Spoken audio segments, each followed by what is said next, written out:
Et quand on reçoit une certaine parole, c'est sur les rôles, on se dit, mais bon, je ne comprends pas trop en fait. Je bien travailler, mais je ne comprends pas. L'Église, je ne pense pas qu'elle ait besoin de ça. Mais ça, c'est ma pensée, c'est ma façon de voir et de penser. Mais on doit être au service de Dieu. Et je compris que Dieu voulait sauver des âmes ce soir. Alléluia. Parce que le but de Dieu, c'est de sauver. Amen. Vous êtes d'accord avec ça, les frères? Alors, j'aimerais prendre avec vous un texte qui se trouve dans Matthieu chapitre 14, au verset 14 à 21. Et vous regardez comme Dieu parle dans les cœurs. Il va dire comme ça. Matthieu 14. De 14 à 21. Dice, quand il sortit de la barque, habla de Jésus estaba en una barca. Il était sur la mer, et à un moment donné, sur la mer, il n'y a pas grand chose à faire. Il faut s'approcher de la multitude. Et c'est ce que Jésus a fait. Il s'est approché, il va dire, et il vit une grande foule qui fut émue de compassion pour elle. Jésus est là. Vous croyez que Jésus est là? Il a quitté son ciel de gloire. Il est venu mourir à la croix. Mais la Bible dit ensuite qu'il est ressuscité le 3e jour. Et lorsqu'il est parti à la droite de Dieu, eh bien, Jésus nous a laissé une promesse. Il a dit que là où 2 ou 3 sont assemblés à mon nom, je me trouve au milieu. Alléluia. Mais quand il est au milieu, Jésus, il voit tous les foyers de chacun.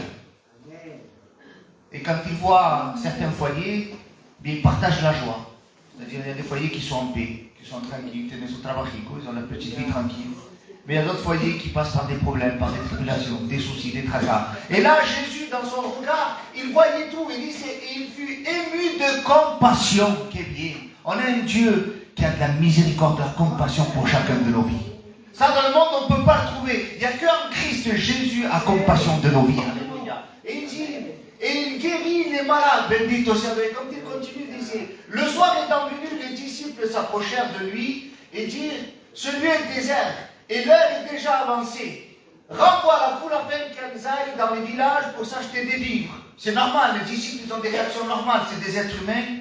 Mais on n'est pas là pour faire des choses des êtres humains, on est là pour faire la volonté de Dieu. Alléluia. Et Jésus connaît toutes les choses, il va dire, en gros, il va dire, ça c'est votre pensée à vous, de les renvoyer chez vous. Mais non, Jésus va aller plus loin, il va dire, Jésus leur répondit, ils n'ont pas besoin de s'en aller.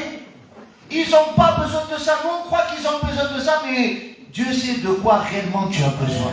Amen. Dieu connaît ton besoin. Il dit, donnez-leur vous-même à manger. C'est ça qu'ils ont besoin de manger.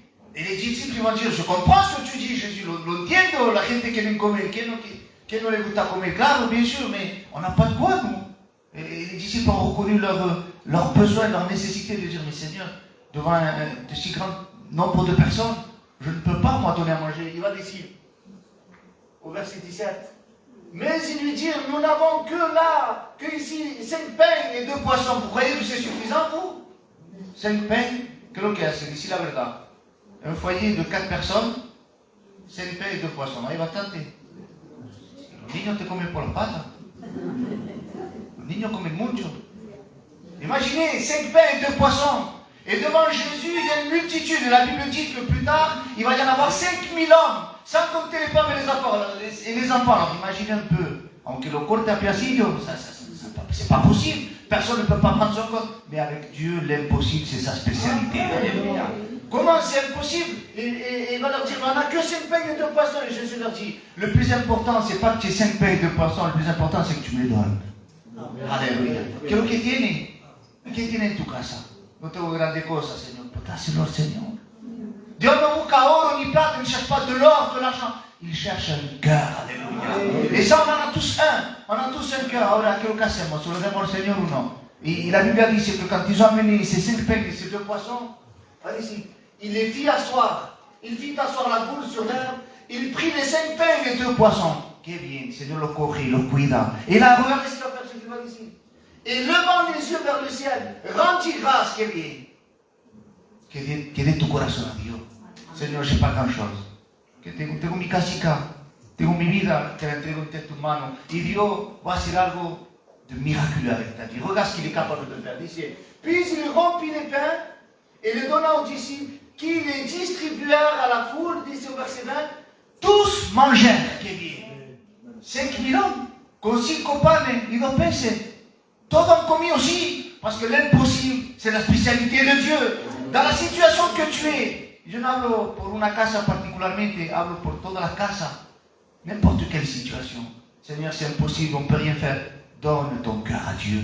Et Dieu est capable de faire d'une ruine un palais. Il est capable de passer, il est capable de te faire passer des ténèbres à son admirable lumière. Et la Bible dit que, et on emporta 12 paniers d'ici, tous mangèrent. Et non pas qu'ils ont eu simplement un petit bout de pain, sinon qu'ils se sont rassasiés. Y créetelo que son comedores, eran británicos. Bien, bien. Ils ont eu chacun leur portion. Ils ont été satisfaits. Quand tu aimes le Seigneur, tu es satisfait. On ne cherche plus la paix autre part, on la trouve en Christ. Alléluia. Ils emportaient 12 paniers pleins de morceaux qui restaient. La Bible dit au verset 21, ceux qui avaient mangé étaient environ 5000 hommes, sans compter les femmes et les enfants. Imaginez un peu le miracle de Dieu. Avec 5 pains et 2 poissons, laisse imaginer si tu donnes ton cœur à Dieu. Maintenant, mes frères, j'aimerais faire ce parallèle avec Apocalypse au chapitre 5, au verset 8. Et quand on a dit là, Jésus sort de la barque, c'est vraiment pas mon message là, pour l'instant, hein, mais je me laisse conduire. Dieu connaît toutes choses. Quand il sort de la barque, Jésus voit une multitude, et il voit une multitude, il guérit les malades. C'est le cas bien ferme. Il y avait des gens qui étaient dans la nécessité, dans le besoin. Et Dieu a pourvu à chaque besoin. Il a guéri chaque malade. Il a consolé chaque cœur. Il leur a donné à manger à chacun. Il leur a donné un moment à chacun. Mais à un moment donné, alléluia, la Bible dit dans l'Apocalypse au chapitre 5, et au verset 8, il dit, quand il eut pris le livre, un livre que, je te le fais en 2 minutes, un livre que nel cielo, et si tu livre aquí en la tierra, il y a certains livres que personne ne peut toucher, parce qu'ils sont spéciaux. Mais il y a quelques hommes qui ont le droit de toucher. Mais dans le ciel, il y avait un livre que personne ne pouvait toucher. Même pas un ange, même pas l'archange, même pas les séraphins, personne ne pouvait toucher le livre. Et la Bible dit non plus ni le regarder. Parce que dedans, il contenait toute la colère de Dieu, tout ce qui allait se passer plus tard dans l'Apocalypse. Mais il fallait que quelqu'un soit digne d'ouvrir ce livre. La Bible dit qu'il n'y a pas eu d'ange, ni d'archange, ni de séraphins, ni de chérubins, mais qu'un agneau a été digne d'ouvrir le livre et de rompre ses sceaux. Mais regardez ce qui s'est passé. Quand ce livre a été rompu et qu'il a été brisé, la Bible dit, quand il eut pris le livre, les 4 êtres vivants et les 24 vieillards se prosternèrent devant l'agneau, tenant chacun une harpe et des coupes d'or remplies de parfums, qui sont les prières des saints. Au verset 9, ici. Et ils chantaient un cantique nouveau en disant, tu es digne de prendre le livre et d'en ouvrir les sceaux, car tu as été immolé et tu as racheté pour Dieu par ton sang des hommes de toute tribu, de toute langue, de tout peuple et de toute nation. Et la Bible dit, et tu as fait d'eux un royaume et des sacrificateurs pour notre Dieu. Et ils régneront sur la terre. Au verset 11, ici. Je regardais, et quand la première fois on a vu que Jésus a vu une multitude qui était malade, qui n'avait pas mangé, qui était dans le besoin, regardez maintenant la multitude comme elle se trouve. Parce que Jésus, quand il change les cœurs, il sait le faire, alléluia. Et je regardais et j'entendis la voix de beaucoup d'anges autour du trône et des êtres vivants et de vieillards. Et leur nombre était de myriades et de myriades et de milliers de milliers. Et il disait d'une voix forte à l'agneau qui a été immolé, digne de recevoir la puissance, la richesse, la sagesse, la force, l'honneur et la gloire et la louange, alléluia. Parce que Dieu est capable de changer le cœur d'une multitude, alléluia. Dans le livre de l'Apocalypse, au chapitre 7, il va dire maintenant que j'envoie une grande multitude. Et ces gens-là, ils tiennent à la main aussi des palmiers. Il dit, mais qui sont ces gens-là? Il dit, ce sont ceux qui viennent de la grande tribulation. Quando passamo un momento duro difficile. Ahí se trata d'autres thèmes, pero on va parler de tribulation quand on passe des moments difficiles. On pense qu'on ne peut rien, on ne peut plus monter la pente. Es un engaño del diablo. Le diable te quiere hacer creer que c'est terminé para ti, que c'est fini pour toi. Mais quand le diable dit que c'est fini, Dieu dit que ça commence maintenant. Parce que quand Dieu commence une œuvre, Dieu va dire dans la Bible qu'il va commencer une œuvre que personne, à un moment donné, si on l'a raconté, personne ne pourrait le croire. Parce que c'est Dieu qui œuvre, alléluia. Vous le croyez ça, les frères et sœurs? Alléluia. On retrouve plusieurs fois les frères et sœurs dans la Bible, et sa palabra et sa phrase, c'est le mot où. Donc où est. Donc on prend dans le livre de la Genèse, au chapitre 3, au verset 9. À un moment donné, Dieu, quand il va créer l'homme, il va poser une question, il va dire ceci. Mais l'Éternel Dieu appela l'homme et lui dit, où es-tu? Que palabra sencilla. Et en ces versets, on peut voir 2 choses, les frères. On voit que Dieu appelle et que Dieu cherche. Depuis des années maintenant que le téléphone existe, Le mot appeler a cambiado, parce qu'avec le téléphone, on passe des appels. Mais là, il n'est pas question d'un coup de téléphone, il est question d'un appel spécial. Dieu est en train d'appeler les gens. Il les appelle. Et tu entends la voix de Dieu qui t'appelle, qui frappe dans ton cœur, qui te dit, donne-moi ton cœur. Ne tarde pas, donne-moi ton cœur. Et là, on va voir un exemple simple. Imaginez si vous êtes avec vos enfants ou dans un parc, et qu'à un moment donné, vous ne le trouvez plus, cet enfant. Vous dites, mais je l'ai posé là, il est en train de jouer, et vous ne voyez plus l'enfant. Mais à un moment donné, vous allez le chercher, vous allez l'appeler. Et où il est cet enfant? Parce que vous l'avez placé une place, mais il s'est perdu, il s'est égaré. Et c'est ce que Dieu a fait. À un moment donné, il a placé l'homme. Quand on voit que c'est Dieu qui est le créateur de toutes choses, alléluia. On voit que Dieu, à un moment donné, il parle de l'homme, et on voit dans le Genèse, au chapitre 1er, verset 27, va dire, Dieu créa l'homme à son image, et il le créa à l'image de Dieu. Il créa l'homme et la femme. Vous allez comprendre que avant de chercher l'homme dans le jardin, Dieu avait fait un processus avec lui. Et il faut que tu comprennes que tu es la créature de Dieu ce matin. Tu n'es pas n'importe qui. Tu es la créature de Dieu. On ne vient pas d'un processus d'évolution comme on doit se créer la gente. On ne vient pas du singe, hein. C'est pas vrai ça. On vient parce que Dieu nous a créés. Alléluia. Donc il va dire que Dieu créa. Et regardez le nombre de fois quand il parle de l'homme, essayez de remarquer les verbes que Dieu emploie chaque fois qu'il parle de l'homme. Genèse chapitre 1er verset 27 dit Dieu créa l'homme à son image. Donc là il parle de création, du mot créer, du verbe créer. Allez au chapitre 2 de la Genèse au verset 7 à 8 dit l'Éternel Dieu forma. Parce que Dieu crée n'a pris forme. Alléluia. Dit Dieu forma l'homme de la poussière de la terre. Il souffla. Dieu souffle. Bendito sea Dieu. Dieu crée, Dieu forme, Dieu souffle. Il souffla dans ses narines un souffle de vie et l'homme devint un être vivant. Puis l'Éternel Dieu planta. C'est Dieu qui plante. Un jardin en Éden du côté de l'Orient et il y mit, c'est lui qui met, l'homme qui avait été formé. Regardez maintenant que c'est beau ça. Je comprends une chose, c'est que celui qui a créé le ciel et la terre, dit c'est Genèse au chapitre 1er, verset 1er. Au commencement, Dieu créa les cieux et la terre. Au verset 27, il dit et Dieu créa l'homme à son image. Je veux que tu prennes conscience que celui qui a créé le ciel, la terre et tout ce qu'elle contient, il est celui qui a créé l'homme aussi. Amen. Tu es la créature de Dieu. Tu n'es pas n'importe qui. Mais la Bible veut aller plus loin avec toi. Parce qu'être une créature, ce n'est pas suffisant. Ce n'est pas ce qui va te permettre de te sauver. Tu reconnais que tu es une créature de Dieu, oui ou non? Mais il fallait plus loin que ça. Parce que ce n'est pas les créatures qui sont sauvées. Parce que malheureusement, il y a des créatures qui sont perdues. Qu'est-ce qu'il faut être pour être sauvé? La Bible dit dans Jean chapitre 1er verset 12. Mais à tous ceux qui l'ont reçu. Qui c'est qui l'ont reçu? Alléluia. C'est la créature. C'est toi. C'est moi. À tous ceux qui ont reçu quoi? La parole de Dieu. À ceux qui ont reçu. À ceux qui croient en son nom. Le nom de Jésus. Dice, elle a donné, la parole de Dieu, le pouvoir de devenir non pas des créatures, mais enfants de Dieu, lesquels sont nés non du sang, ni de la volonté de la chair, ni de la volonté de l'homme, mais de la volonté de Dieu. Alléluia. Donc on comprend une chose très importante, les frères. C'est que Jésus a tout fait. Quand il est dit dans le Genèse au chapitre 2, verset 7 à 8, il dit, c'est l'Éternel Dieu forma l'homme de la poussière de la terre, il souffla, il planta, il mit l'homme, c'est-à-dire que c'est Dieu qui a tout fait. L'homme n'a rien fait. C'est Dieu qui a créé, c'est Dieu qui a formé, c'est Dieu qui a soufflé, c'est Dieu qui a planté, c'est Dieu qui a mis. Alors comment ça se fait que Adam est devenu un être vivant? Est-ce qu'il a une part est-ce qu'il a mis sa part lui? Il n'a rien fait du tout. Il dit c'est que quand il a créé l'homme, il souffla en lui un souffle de vie. Lui, il n'a fait que recevoir, Adam. Il n'a rien fait de spécial. Ce soir, le Seigneur va aller plus loin avec toi. Il veut que tu passes de la créature à enfant de Dieu. Jésus a tout accompli. Il a tout fait. La Bible dit lorsqu'il est sur la croix, Père, tout est accompli. Alléluia. Il est important de comprendre que tu n'as rien à faire dans le salut. Tu n'as rien à faire, tu n'as pas besoin de faire quelque chose pour être sauvé. De la même manière que pour exister, Adam, il n'avait besoin de rien faire. Il a simplement reçu le souffle de Dieu. Et j'aimerais que ce soir, tu puisses recevoir la parole de Dieu. Celle qui te permet de devenir enfant de Dieu. Bendito sea Dieu. Alléluia. Un jour, Jésus a soufflé lui aussi.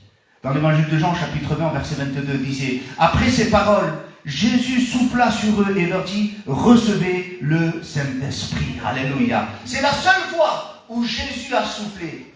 Et je parle pour ceux qui sont un peu déréglés des fois, ceux qu'on voit des fois sur Internet et qui soufflent à droite et à gauche et qu'on les voit sauter, trembler. Et ce nom de la Bible, c'est pas la Bible ça. Ce qui est la Bible, c'est de reconnaître son état de péché, demander pardon à Dieu, on vient à Christ. Et tout ce qui est dérèglement, Dieu n'en veut pas de ça. Pourquoi je dis ça? Parce que c'est important. Ce soir, je veux te faire comprendre une chose importante. Les déréglés qui veulent souffler sur les gens et les faire tomber, eh bien, ça ne vient pas de Dieu, ça. Dieu sait pourquoi je dis ça. Il y a certainement peut-être un cœur qui peut être troublé à un moment donné. Parce que Jésus, lui, quand il a soufflé sur les disciples, durant son ministère de 3 ans et demi, Jésus n'a jamais soufflé sur personne. La seule fois où il a soufflé, c'est quand Jésus est ressuscité, qu'il avait le corps glorieux. Donc celui ou celle qui veut souffler, il faut avoir le corps glorieux pour souffler. Mais Jésus, lui, alléluia, durant son ministère, il ne l'a pas fait. En tout cas, le premier homme, Adam, a reçu le souffle de Dieu parce qu'il était le premier de l'humanité. Et les 12 disciples qui étaient le premier membre de l'Église ont reçu le souffle de Jésus-Christ. Alléluia. Et ce soir, est-ce que tu veux recevoir le souffle de Dieu? Mais celui qui te donne la véritable vie. Alléluia. Donc on comprend que Dieu appelle l'homme. Il y a un appel spécial. Où es-tu? Je t'avais placé là pourtant. Je t'avais planté là. Quand on met un endroit, on met quelque chose, dans les maisons ça arrive. Je sais plus dire là. La paire de ciseaux, on ne la trouve jamais. Le stylo, on ne le trouve jamais. On le met dans un endroit, quand ça n'a pas besoin. Il faut un stylo, il faut un tijera. Et quand ça n'a besoin, il n'y en a pas. Dieu avait placé l'homme dans le jardin. Tu restes là, tu pourras manger de tous les... Dieu avait tout fait en sorte que tout se passe bien. Amen. Mais comment tu peux comprendre que l'être humain est toujours tourné vers des choses qui ne sont pas agréables à Dieu? Et à un moment donné, quand Dieu revient dans le jardin, il ne trouve plus l'homme à sa place. Et vous savez ce qui se passe? La Bible dit que à cause du péché, cet homme et cette femme vont se cacher. Ils vont se cacher parce qu'ils ont peur et ils ont honte. Je dis algo. Ne le prenez pas mal, les frères. En 2025, ça n'existe plus ce sentiment. Le premier homme et la première femme ont eu peur et ont eu honte parce qu'ils étaient dans le jardin, dans la sainteté. Mais aujourd'hui, on est tellement loin de Dieu. On est tellement éloigné des choses de Dieu, de la moralité de Dieu, qu'arrêtez c'est comme place. Les routes en étant dans le péché. Ça ne les dérange plus de vivre dans le péché. Les gens du monde, ça ne les dérange plus de vivre comme des gens qui, excusez-moi, pour tout ce qu'on entend, pour tout ce qu'on voit. Mais vous savez à quel moment elle a honte et elle a peur? De quoi il avait peur? Et bien sûr, il savait qu'il avait désobéi. Et quand on désobéit à Dieu, on a beau faire le tour de Carrefour. Mais à un moment donné, il faut passer à la caisse, les frères. Le chariot, il est plein. Tu fais ce que tu veux dans le chariot. Mais à un moment donné ou à un autre, il va falloir passer aux caisses. Tu pourras vivre comme tu veux. Mais à un moment donné ou à un autre, il va falloir rendre des comptes à Dieu. Et la Bible dit comme ça, que cet homme et cette femme ont eu honte et ont eu peur. Aujourd'hui, cette peur et cette honte n'existent plus. Aujourd'hui, ils n'ont plus honte de gens qui vivent dans le péché. Et quand tu dénonces le péché, tu es homophobe, tu es ceci, tu es cela, tu n'es pas tolérant, tu es ceci, tu es cela. Parce que tu veux dévoiler le péché. Les gens se plaisent dans leur péché. Mais tu sais à quel moment ils ont peur. Tu sais à quel moment ils ont crainte et qu'ils se cachent. C'est au contact de la parole. Dès que la parole de Dieu révèle, dès que la parole de Dieu fait son effet dans les cœurs, à ce moment-là, parce que tant qu'on est dans le monde, les frères et sœurs ne se rendent pas compte qu'on est dans le monde. Il y en a beaucoup qui disent, oui, mais j'avais un vide dans mon cœur, tout ça. Oui, si, c'est vrai, ça existe ce vide dans le cœur. Mais en réalité, on ne prend pas conscience des choses de Dieu tant qu'on n'est pas au contact de la parole de Dieu. Amen. Tant que la parole de Dieu ne vient pas dans notre vie, on aime notre petit péché. On aime faire des choses qui ne sont pas glorifiantes à Dieu. Mais maintenant, quand vient la parole de Dieu, vient le Saint-Esprit, elle nous convainc de péché, de justice et de jugement. Vous savez quoi? On a honte. Si on mettrait ma petite vie, là, dans le projecteur, on mettrait ma petite vie là dans le projecteur, que l'hétéro qui apparaît à l'école. Je crois qu'on est tous pareils. Hein. Si on sonderait les pensées dans les moindres détails, on les mettrait là à la vue de tous, on aurait peur et on aurait honte. Eh bien, c'est ce que fait la parole de Dieu quand elle te révèle ton état. Mais elle n'est pas là pour te révéler ton état devant tout le monde. Elle est là pour te révéler ton état simplement entre toi et Dieu. Dans un seul but, te faire reconnaître que tu es pécheur et que de la gloire de Dieu. Parce que l'homme et la femme se croient toujours trop importants. Moi, je n'ai pas besoin de Dieu. C'est les insensés qui parlent comme ça. C'est ceux qui n'ont pas d'intelligence qui parlent comme ça. Mais ce soir, nous sommes des gens sensés, des gens intelligents. Reconnaissons qu'on a besoin de Dieu. Alléluia. Donc, on a compris que l'homme n'était plus à sa place. Et Dieu t'a fait une place. Amen. Ta place, elle est là. Dieu a planté un jardin. Quand Dieu a placé un jardin dans le monde, c'était le jardin d'Éden. Dieu a placé un jardin spirituel ici. Tu sais ce que c'est le jardin spirituel? C'est l'église. Et Dieu veut te planter là. Mais quand il regarde l'église, il dit où tu es. Tu n'es pas dans l'église. Tu ne fais pas partie du corps de l'église. Tu ne fais pas partie du corps de Christ. Mais c'est instantané ça. Si ce soir tu demandes pardon à Dieu. Si ce soir tu dis Seigneur, j'ai reconnu que je suis un pauvre pécheur et misérable devant toi. Seigneur, je reconnais que je suis perdu. Alors Dieu se fera un plaisir, alléluia, de venir à ta rencontre, de changer ta vie, alléluia. Alors la Bible dit comme ça, dans Actes au chapitre 26, au verset 14 à 18, un jour Jésus va parler à Saul de Tarse, un homme qui persécutait l'église. Et quand il va se présenter, il va lui dire, nous tombâmes tous par terre. Ça c'est le vrai choc. C'est pas, oui, j'ai senti un petit frisson par-ci, un petit frisson par-là. Non, non, non. Il faut qu'il y ait un choc. Il y a un serviteur de Dieu un jour qui avait dit comme ça, si je vous dis, avant de venir à l'église, je me suis fait écraser par un semi-remorque de 3 tonnes. Mais bon, grâce à Dieu, je suis là. C'est le moyen que vous, non? Il faut qu'il y ait quand même un minimum de marque. Ahora, si vengo en un fauteuil roulant y vengo todo así, digo yo, bueno, es verdad. La rencontre avec le Christ, ça doit se voir. Ça doit se voir, ça doit être visible. C'est pas quelque chose qu'on va à la va-vite, non. La Bible dit, nous tombons tous par terre, alléluia. Que Dieu fasse, qu'il fasse tomber à terre tous tes principes, toute manière de pensar, tout lo que no viene de Dieu, tout tombe par terre, alléluia. Disait, et j'entendis une voix qui me disait en langue hébraïque, Saul, Saul, pourquoi me persécutes-tu? Il te serait dur de rejamber contre les aiguillons. Je répondis, qui es-tu, Seigneur? Et le Seigneur dit, je suis Jésus que tu persécutes. Mais lève-toi, me disait, alléluia. Il était par terre. Pero Dios l'a levantado, alléluia. Peut-être que toi, ce soir, tu es par terre. Tu n'arrives pas à te relever. Mais te dit, Seigneur, lève-toi. Et tiens-toi sur tes pieds, car je te suis apparu pour t'établir ministre et témoin des choses que tu as vues et de celles pour lesquelles je t'apparaîtrai. Je t'ai choisi du milieu de ce peuple et du milieu des païens vers qui je t'envoie, afin que tu leur ouvres les yeux et qu'ils passent, écoute bien, qu'ils passent des ténèbres à la lumière et de la puissance de Satan à Dieu pour qu'ils reçoivent par la foi en moi le pardon des péchés et l'héritage avec les sanctifiés. Alléluia. Dieu veut ce soir que tu passes des ténèbres à la lumière, du péché à la sainteté, de la mort à la vie, du diable à Dieu. Alléluia. Donc qu'est-ce qu'on comprend, les frères? Dans les versets premiers de la Genèse, quand Dieu dit Dieu créa l'homme à son image, c'était une belle image. L'homme était parfait. Mais au fur et à mesure du temps, on voit la dépravation, on voit la décadence de l'homme. D'ici, l'Éternel Dieu forma l'homme de la poussière de la terre, il souffla dans ses narines un souffle de vie, et l'homme devint un être vivant. Puis l'Éternel Dieu planta un jardin en Éden, du côté de l'Orient, il y mit l'homme qu'il avait formé. Mais l'Éternel Dieu, dit, c'est dans Genèse 3, verset 9, mais l'Éternel Dieu appela l'homme et lui dit, où es-tu? Qu'est-ce qui s'est passé entre temps? On n'est plus à notre place. Et toi, peut-être qu'il t'est égaré, peut-être qu'il est loin. Je t'invite à venir au pied de Jésus. Alléluia.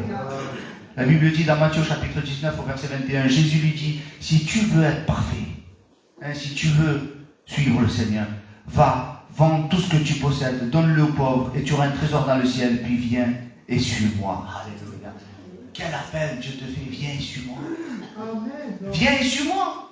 Oui, mais je ne peux pas, Seigneur. Si tu peux, c'est parce que tu ne veux pas. La Bible dit dans Jean 1, au verset 38-39, Jésus se retourna et voyant qu'ils le suivaient, il leur dit, que cherchez-vous? Qu'est-ce qu'on cherche en venant à l'église? Quel est le programme? C'est quoi le but de venir à l'église? C'est passer un moment parce qu'à la maison on s'ennuie? Ça ne sert à rien. C'est au moins un jour à la famille, ça fait du bien. Non, non, non, on a sali. On vient pour Jésus. Écoutez sa parole. On vient pour se perfectionner. Les serviteurs qui sont là, tous les jours, ils sont là à méditer la parole de Dieu pour qu'après ils puissent nous transmettre la parole de Dieu dans un but de nous perfectionner. Parce qu'ici, c'est un entraînement ici sur la terre. Parce qu'un jour, on aura notre véritable vie qui sera dans le ciel. Ici, c'est un entraînement. Ici, on commence à glorifier le nom de Jésus. Alléluia. Ici, se retournant et voyant qu'il le suivait, leur dit, que cherchez-vous? Il lui répondit, Rabbi, ce qui signifie maître, où demeures-tu? Il lui dit, venez, leur dit-il, et voyez. Disait, ils allèrent, et ils virent où ils demeuraient, et ils restèrent auprès de lui ce jour-là. C'était environ la 10e heure. Alléluia. Suis Jésus et ne cherche plus. Donc, che ma comprendesi, pourquoi nous viens, suis le Seigneur Jésus-Christ. Alléluia. Dernier verset dit, Jean 1, 43. Le lendemain, Jésus voulut se rendre en Galilée. Il rencontra Philippe. Il quitta Philippe, il pone tout nombre. Il rencontra Juan, Pepe, Antonio, Carmen, ce que tu veux. Et il lui dit, on n'a pas d'avoir. Suis-moi. Alléluia. Parce que tu étais perdu. Jésus est venu chercher et sauver ceux qui étaient perdus. Alléluia. Et ce soir, ce qu'il veut, c'est tout sauver. Amen. Et si tu écouterais la voix de Dieu ce soir, tu entendrais, où es-tu? J'aimerais que chacun d'entre nous puisse dire, je suis là, Seigneur. Me voici. J'ai compris ta parole, Seigneur. J'ai compris que tout ne va pas être facile, tout ne va pas être simple. El que te diga, ven al Señor y no tendrás más problemas. Je crois qu'il s'est trompé de planète. Quand on vient à Jésus, on continuera à avoir des problèmes. On continuera à avoir des problèmes, des soucis, des problèmes d'argent, on en aura. Des problèmes de séparation, on en aura. Des soucis de maladie, on en aura. Mais dans tout ça, Jésus sera avec nous. Donc je crois que ce soir, on a compris le mot de Dieu. Où es-tu? Alléluia. On va prier le Seigneur ensemble. Amen. Et j'aimerais faire cette courte appel. Je vais en profiter parce que Dieu connaît toutes choses. Yo creo que tu as entendu. Retienes esa palabra. ¿Dónde está? Où es-tu? Et réponds, Seigneur, me voici. Celui qui veut répondre, me voici. Celui qui ne connaît pas Dieu ce soir. Si tu le connais, merci à Dieu. Mais peut-être que tu t'es égaré.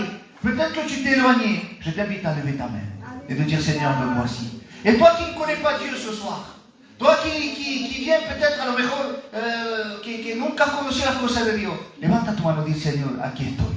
Seigneur, je suis là. Et le Seigneur veut bénir ta maison, veut bénir ton foyer, veut transformer, veut changer des ténèbres à son admirable lumière. Et simple, ta noche, le Seigneur, il ne va pas compliquer.